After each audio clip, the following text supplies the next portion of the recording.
These are some of the craziest moments that celebrities were caught behaving badly, like when Vin Diesel creeped on Brazilian reporter Carol Moreira.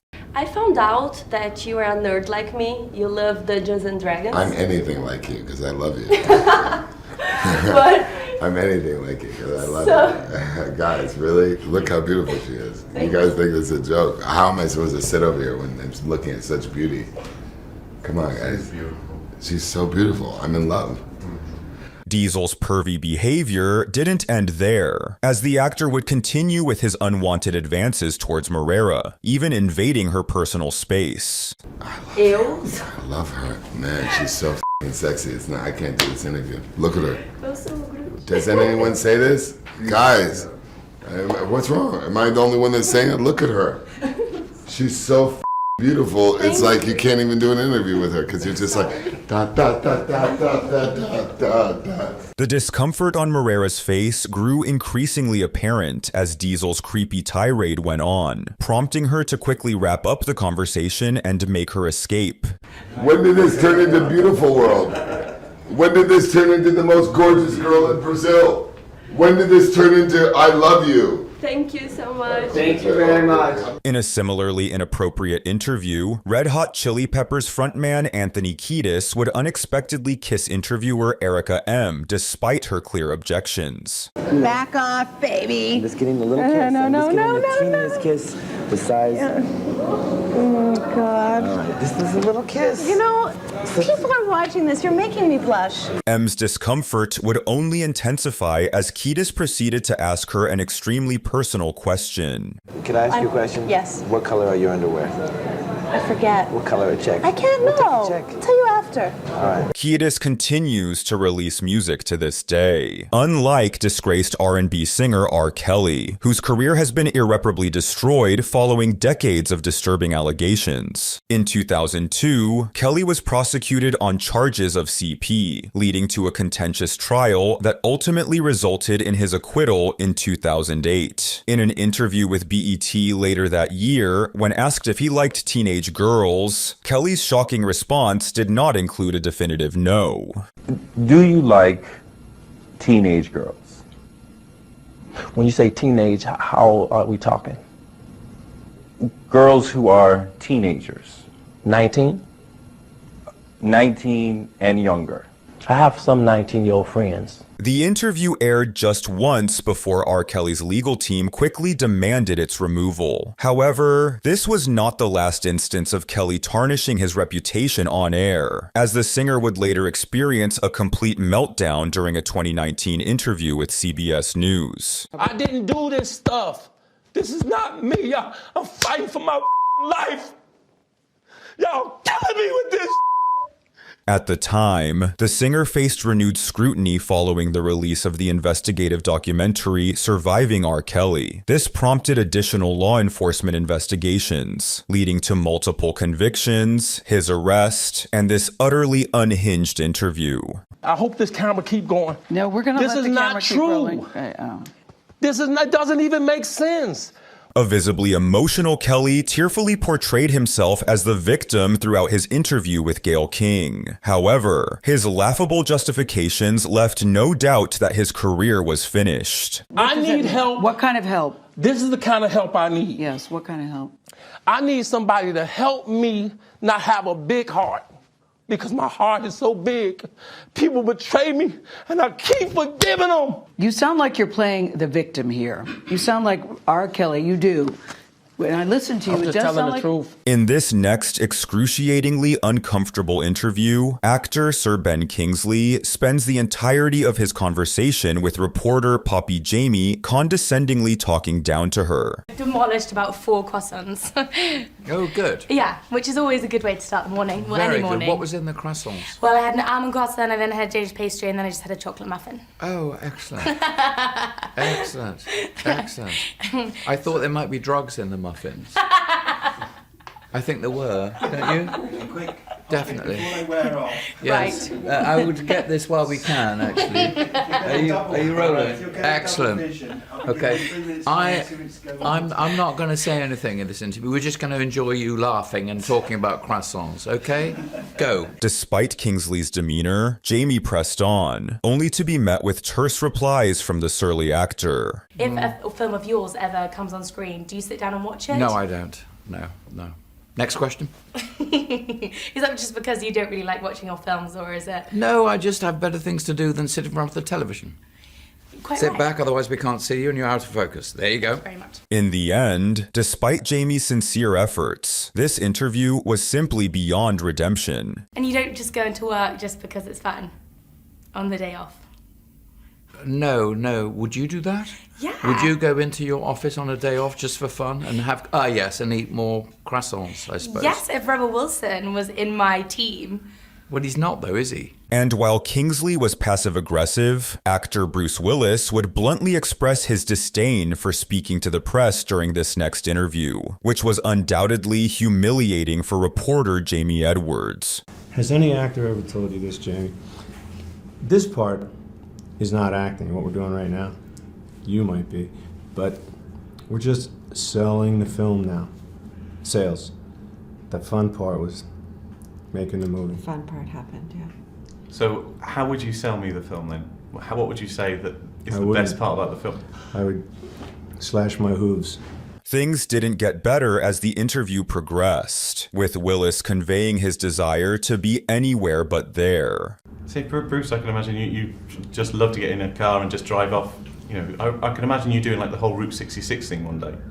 I'm thinking about driving right now. I can hardly keep my mind on this interview. I'm thinking about driving somewhere, maybe the M1. Rapper Lil Wayne would take things one step further during a legal interview for a 2012 lawsuit by threatening the attorney who was questioning him, all in the presence of a judge. Isn't it something that you would remember if your album, The Carter 3, was the biggest selling album of the year in 2008? That's my question. Isn't it something? That you would remember. Isn't it something? That's the question I have to answer, Your Honor. Go ahead. Isn't it something? You could do the best trying to answer it. Thank you, Your Honor. Do you like He can't save you, right? In the real world. That guy right there. He can't save you in the real world. Just so you know. What does that mean? I don't have to elaborate. Is that ask your next question, Is please, that Mr. Ross. a threat against No, them? it's not. Mr. No, Ross, sir, can it's you not. just ask your next question, please? He can't save you. And what does that mean? I was talking to myself. This next interview got extremely uncomfortable when actress Cara Delevingne's distinct British humor was misinterpreted as sass by the hosts of Good Day Sacramento, resulting in this cringeworthy confrontation. I saw you in London talking a couple weeks ago on TV, and you seemed a lot more excited about it than you do right now. Are you just exhausted? No. I mean, I'm still very excited. The premiere was last night. It was an emotional night. It felt like the end of an era, but I'm not any less excited than I was a couple of weeks ago. Maybe I had a bit more energy. It's the morning. You do seem a bit irritated. Perhaps it's just us. Yeah, I think it's just you. As the hosts perceived what they believed to be snark from Delevingne, they abruptly cut her from the broadcast and proceeded to trash her on air. We figured as much. We'll let you go then. How about that? We'll let you go take a little nap, maybe get a Red Bull. How about that? Cara Delevingne, thank you so much. They went to bars. Wow, she was in a mood. I don't know. I think she was just a little irritated. I mean, these guys, they sit through all these interviews from 800 TV stations, but still. You make $5 million for 6 weeks worth of work. You can pretend to talk to Good Day Sacramento with some oomph. However, there was no denying the snark from Jesse Eisenberg during his interview with Romina Puga, where he took offense to Puga's casual reference to his co-star Morgan Freeman. So Freeman plays a magic debunker. Freeman? Who are you? Yeah. Freeman? Yeah. What, are you on a baseball team with him? Yeah, he's a buddy of mine. Okay. Eisenberg was unimpressed with Puga's interview skills and was sure to let her know it. What did you write on your hand? Nothing. Well, I saw there was a lot of things. What was it? A lot of things. Are they questions? No. Are you secretly hiding questions for the interview? You're wondering what it's like to work with Morgan Freeman and you can't remember that? Don't call Morgan Freeman like you're on a Little League softball team with him. Eisenberg continued to relentlessly haze Pooga, and it's frankly difficult to watch. Do you know the comedian Carrot Top? Yes, horrible. Well, you were like the Carrot Top of interviewers. Ooh. Yeah. No, and it's a good thing. It's I'm a good gonna thing. go cry now. No, don't cry now. Cry after the interview's over, because otherwise I'll look like I'm responsible for it. Okay, so. Well, you are. Well, I don't want to know that though. Okay, Okay, well, so- you know now. I said your name into camera. What else do you want from me? A magic trick. Okay. All right. So we can wrap this up. Hey, you're on my time. Such a jerk. Nevertheless, Eisenberg exhibited less frustration than comedian Jerry Seinfeld did during an interview with Larry King, where the host inadvertently offended Seinfeld by implying that his eponymous sitcom had been canceled. I did. They didn't cancel you. You canceled them. You're not aware of this? No, I'm asking you. You think I got canceled? Are you under the impression that I got canceled? Have I hurt you, Jerry? I thought that was pretty well documented. Is this still CNN? Don't most shows go down a little? Most people do also. Despite his efforts to save face, Seinfeld was clearly indignant, even managing to rattle King in what is now regarded as one of the worst interviews of his storied career. 75 million viewers last episode. Boy, you don't take it so bad. Well, that's the big difference between being canceled and being number one. Okay, I'm sorry. We'll be right back. Jeez. B-movie opens. B-movie opens. Can we get a resume in here for me? B-movie opens tomorrow. Actor Hugh Grant displayed a similarly combative demeanor during a tense 2023 interview on the Oscars red carpet. What are you most excited to see tonight? To see? Yeah, well, I know that you probably watched a few of the movies. Are you excited to see anybody win? Do you have your hopes up for anyone? No one in particular. What are you wearing tonight then? Just my suit. Your suit? Who Yeah. made your suit? You didn't make it. I can't remember, my tailor. That's okay. Yeah. Shout out to the tailor. Yeah. From the very beginning, it was evident that Grant didn't want to be there, giving extremely short responses while showing little interest in engaging in the conversation at all. So tell me, what does it feel like to be in Glass Onion?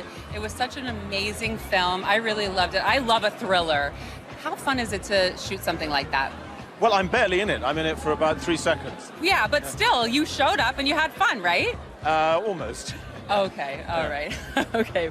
This next mortifying interview would see actress Jennifer Lawrence humiliate an international reporter at the 2016 Golden Globes. How do you see yourself for the Oscars You can't live your night? whole life behind your phone, bro. Huh? You're just not gonna. You can't do that. You gotta live in the now. Sorry. You know? Lawrence was labeled as culturally insensitive for the way she belittled the reporter, who seemed to struggle with English as it is and was simply trying to do his job. And how was We're at the working- Golden Globes. If you put your phone down, you'd know that. Yet that's nothing compared to the painful moment where Samuel L. Jackson called out a news anchor for mistakenly assuming he was Lawrence Fishburne. Did you get a lot of reaction to that Super Bowl commercial? What Super Bowl commercial? Oh, you know what? I've been my mistake. I'm not Lawrence Fishburne. That's my fault. I know that. That was my fault. My mistake. You know what? We don't all look alike. Flavia, you're We may exactly be right. all black and famous. You but are we all don't look guilty. alike. I am guilty. Next question. Rihanna would put this next reporter on blast during an uncomfortable moment when the singer was questioned about rumors regarding her supposed relationship with Ashton Kutcher in 2012. And will we be seeing a certain Mr. Ashton Kutcher perhaps making a trip over here? Wow, how disappointing was that question? Should we move on to another one? Absolutely. I think there was a question. We've got to move on. I think I'm there's a happy question. and I'm here. single, if that's what you were really asking. In this next clip, host Conan O'Brien would be put on the spot by the Pussycat Dolls lead singer Nicole Scherzinger, who caught him staring at her chest. They asked me to be a guest judge, focus, Conan, to be, they asked me, honestly, here, serious talk. He asked me That to is be so kind of hard. It's so, I'm sorry. I'm sorry. I'm sorry. This wasn't O'Brien's first awkward moment on his own show, as actress Jennifer Garner has previously called him out for his poor grammar. But there's a time when you snuck into the room to see what the... I sneaked into the room. Snuck isn't a word, Conan, and you went to Harvard and you should know that.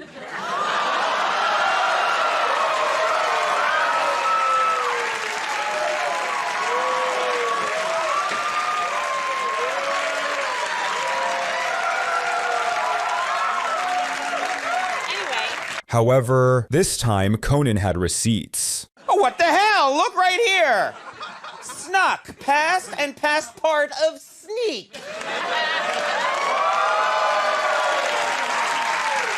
And speaking of uncomfortable talk show moments, comedian Bobcat Goldthwait's appearance on The Tonight Show in 1994 took a wild turn when he pulled off this infamous stunt that ultimately resulted in his arrest. What have I set his furniture on fire? No, don't set that on fire.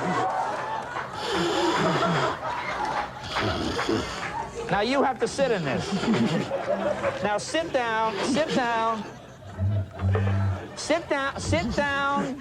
I'm not sitting in it. Sit in that chair. Yet few interviews are as mean-spirited as the infamous 2003 encounter where English rock band Blur mercilessly bullied the eccentric Canadian journalist Nardwuar. John, would it be okay to stand over there?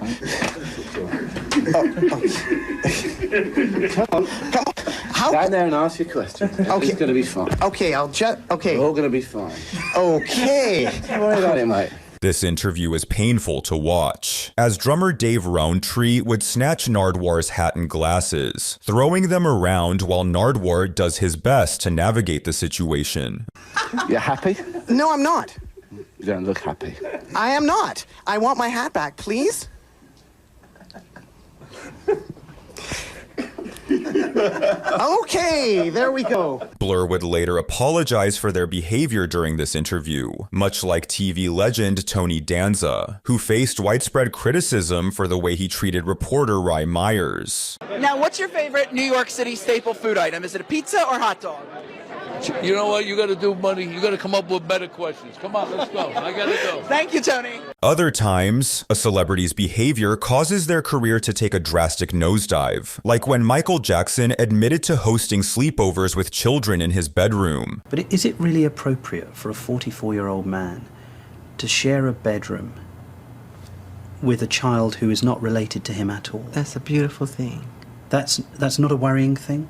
Why should it be worrying? Who's the criminal? Who's Jack the Ripper in the room?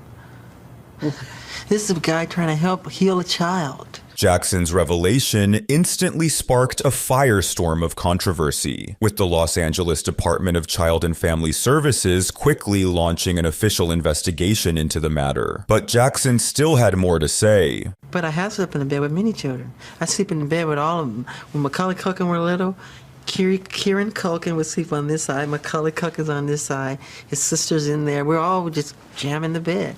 Then we wake up like dawn and go in the hot air balloon. You know, we have the footage. I have all that footage. But is that right, Michael? It's very right. It's very loving. That's what the world needs now. More love, more the world needs heart. The world needs a man who's 44 sleeping in a bed with children. No, you're making it all wrong. Well, tell me, help me. Because would never dream. Because you've never been where I've been mentally. Eventually, the singer faced formal charges for several disturbing crimes, culminating in the infamous The People vs. Jackson case in 2005. Although Jackson was acquitted of all charges, the damage to his reputation was irreversible. 2005 would also prove to be a rough year for actor Tom Cruise, beginning with his unusual behavior on The Oprah Winfrey Show. We've never seen you behave this way before. I know. Have you ever felt this way before? Shortly thereafter, Cruise publicly criticized actress Brooke Shields for using antidepressants to treat postpartum depression, with the actor subsequently appearing on The Today Show to air out his opinions in an interview that ultimately cost him millions. I've never agreed with psychiatry, ever. Before I was a Scientologist, I never agreed with psychiatry. And then when I started studying the history of psychiatry, I started realizing more and more why I didn't agree with psychiatry. And as far as the Brooke Shields thing is, look, I want to see her do well.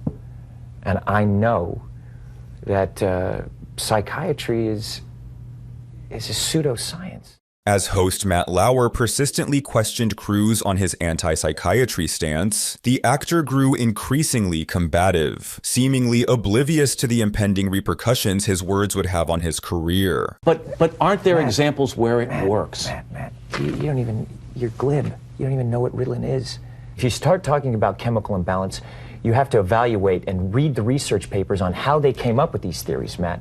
Okay? It's very impressive to listen to you because clearly you've done the homework and you know the subject. And you should. And you should do that also because just knowing people who are on Ritalin isn't enough. You should. I'm not asking anyone else to do it. Well, you're saying no. I know some people who seem to have been helped by it. But it's like this is a very important issue. Cruise faced immense backlash after the interview aired, prompting Paramount Pictures to sever ties with the actor in 2006 after a 14-year partnership, and director Steven Spielberg to publicly blackball the actor. Nevertheless, both relationships were eventually repaired, and Cruise's career rebounded. I will not apologize for who I am. While promoting his 2019 revenge film Cold Pursuit, actor Liam Neeson disclosed his own experiences with seeking revenge, exposing a darker chapter from his past. In which the actor admits that at one point in his life, he wanted to kill a random black man. According to Neeson, after learning that a friend had been assaulted by a black man, he patrolled neighborhoods, hoping to be provoked by a black man so he could exact his own form of violent retribution. And I did it for maybe a week, hoping some black would come out of a pub and have a go at me about something, so that I could kill him.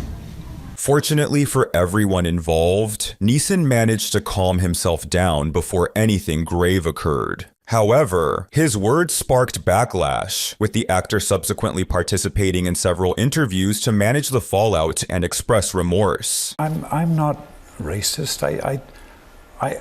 This was nearly 40 years ago, but because I was brought up in, maybe I'm rabbiting on, Rob, so forgive me. I was brought up in the north of Ireland and brought up in the Troubles, the 60s, 70s, and early 80s. Despite Neeson's efforts at damage control, the situation undoubtedly affected his future job prospects, which brings to mind the story of Joaquin Phoenix, whose career took a hit after a disastrous appearance on The Late Show, during which the seemingly drug-addled actor awkwardly slurred through his interview. You look different than I remember. You've got a nice beard going, and oh yeah, thank you. How is that, the beard? In what way? Well, is it comfortable? Is it itchy? Is it? Are you pleased with it? I'm okay with it, but now you're making me feel weird about it. I'm sorry, I'm making you feel weird about it? Is there something wrong? I can't be the first one to make you feel weird about it. No, I guess not. The entire interview was painful to watch, with things really going off the rails when Phoenix announced to the world that he was retiring from acting to become a rapper. Joaquin, what will you do now? Well, I've been working on my music. I do more hip-hop music. Hip-hop music. That's a joke. What do you have them on? I'm sorry? What do you gas them up with? Things only got worse when Phoenix awkwardly pitched himself as a potential future musical guest for Letterman's show, with the host making a complete joke out of Phoenix. Well, I'd love to come on the show and perform. Yeah. You know, that seems unlikely. I'm just kidding.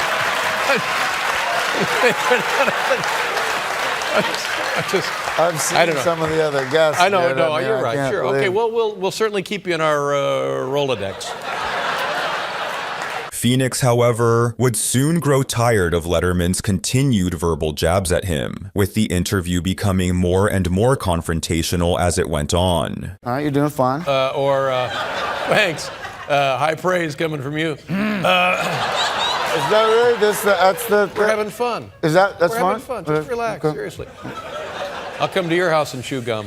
Okay, I don't have to chew the gum. No, just relax. I won't chew the gum. Wow. This interview would leave a lasting negative impression, with the media genuinely believing that Phoenix was having a mental breakdown. Although it was later revealed that Phoenix was method acting during his interview with Letterman, the damage had already been done. Fearing that the actor was struggling with drug addiction, movie studios avoided hiring him for years. And while Phoenix was able to eventually put his career back on track, the same cannot be said for actress Katherine Heigl, whose career took a nosedive following an infamously disastrous interview with Vanity Fair in 2008, where she expressed dissatisfaction with how her character was portrayed in the hit film Knocked Up. Heigl labeled the film as sexist and stated, "It paints the women as shrews, as humorless and uptight, and it paints the men as lovable, goofy, fun-loving guys. It exaggerated the characters, and I had a hard time with it on some days. I'm playing such a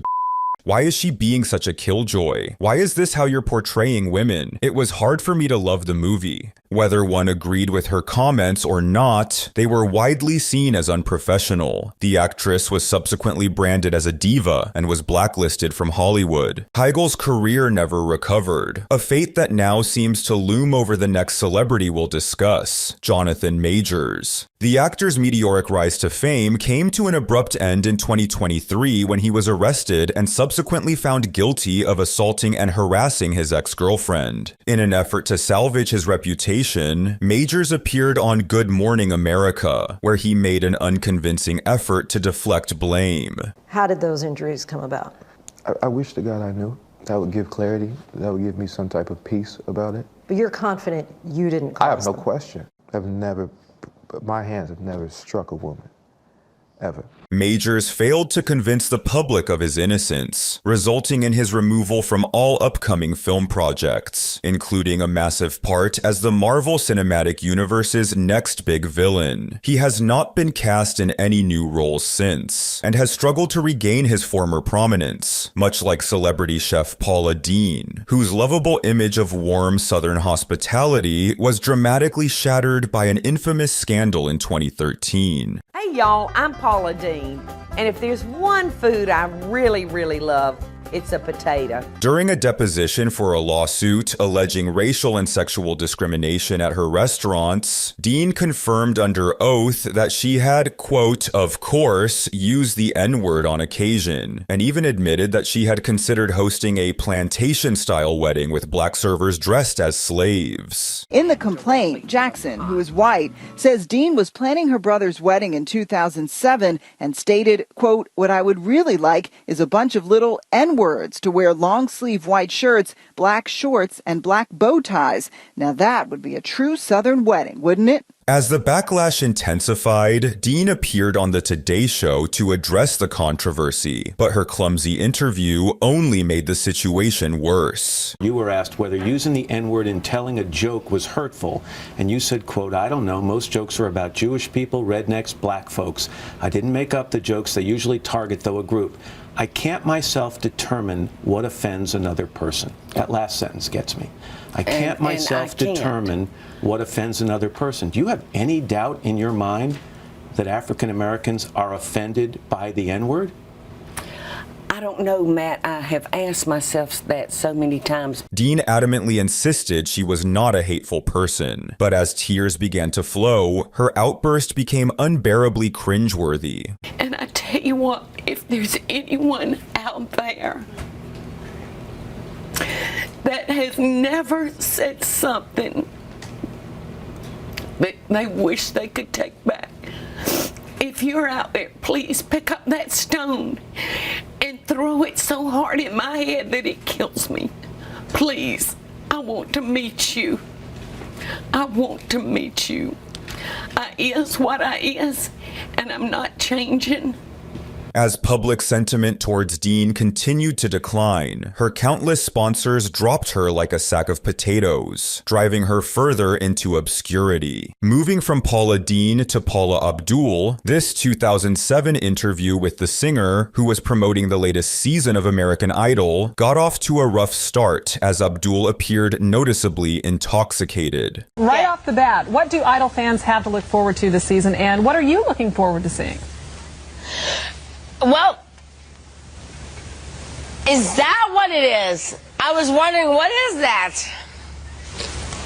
Somebody else must be talking to Paula. Are you there, Paula? Paula, good morning. Good morning, everyone. I'm going to ask that question one more time, okay? I'll tell you. The interviewers initially believed they were experiencing audio issues, prompting a brief intermission to resolve the problem. However, when the broadcast resumed, it became evident that there were no technical difficulties. Rather, Abdul was under the influence. Tell us, what are you looking forward to this season? How about a lot of you coming in? It's a wild party where you are. Yeah, that's what we hear. The interview turned into a viral sensation, becoming a defining, albeit humiliating, moment in Abdul's career. Nevertheless, Abdul vehemently denied using any illicit substances, much like cyclist Lance Armstrong, who, despite decades of accusations and investigations, maintained that he never used performance-enhancing drugs during his 7 Tour de France victories. I've said it for 7 years. I've said it for longer than 7 years. I have never doped. However, in 2013, Armstrong destroyed his image as an inspirational figure to millions during a shocking interview with Oprah Winfrey. Yes or no? Did you ever take banned substances to enhance your cycling performance? Yes. Armstrong's legacy was instantly tarnished following this revelation. All of his sponsors promptly severed ties with him, resulting in a loss of $75 million in a single day. And speaking of infamous lies, in 2013, Australian wellness blogger Belle Gibson was exposed for fabricating severe health issues to boost her social media following. You had 3 heart operations. You suffered 2 cardiac arrests, you died twice on the operating table, you had a stroke, and you were diagnosed with an inoperable brain tumour and given 4 months to live. Correct. Following her supposed cancer diagnosis, Gibson began posting daily updates about her journey, claiming she cured her brain cancer with natural homeopathic remedies, and her social media channels quickly blew up in popularity. However, rumors soon began to spread that Gibson had faked her cancer diagnosis for personal gain, with the mounting public pressure eventually forcing her to address these accusations in the press. Belle, it's all here. It is It is all here. You know, you go on Instagram in 2013. I have been healing a severe and malignant brain cancer for the past few years with natural medicine, Gerson therapy and foods. It's working for me. It is. And Except you didn't have brain cancer. No, I didn't. Once Gibson admitted her cancer had been a hoax, her career was over in an instant, and the disgraced blogger was fined $410,000 by the Australian government. Do you take responsibility for driving any people away from conventional medicine in seeking treatment for their cancer? That would be really heartbreaking to me because I never intended on doing that. Do you accept that that's what you might have done? I accept that might have happened. However, there is no sympathy to be had for disgraced royal Prince Andrew, who sat down for an interview with the British Broadcasting Corporation amid intense media scrutiny over his friendship with convicted trafficker Jeffrey Epstein. You've chosen to speak out for the first time. Why have you decided to talk now? Although the prince aimed to deny allegations of sexual misconduct, his responses only served to raise further questions. For starters, Prince Andrew boldly and straight up denied ever meeting his accuser, Virginia Roberts. I have no recollection. However, questioned about the photograph allegedly proving their encounter, the royal fumbled through a feeble and almost comical mentioned that he did not regret his friendship with Epstein, noting that it provided him with what he considered to be valuable opportunity. The interview clearly did not support his case, leading the prince to step down from royal duties. He resigned from public roles in May 2020, and soon after, the Queen removed his honorary military affiliations.